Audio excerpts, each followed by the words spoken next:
Hello lovely audience, welcome back to another quick tutorial of Quick Guide.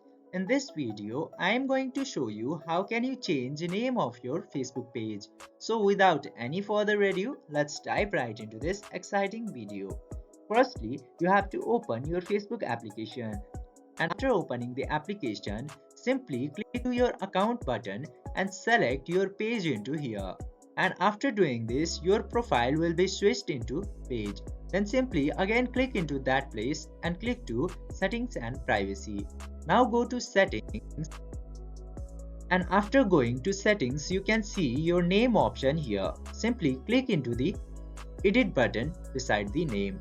And now you can edit your name by erasing this one and enter a new one.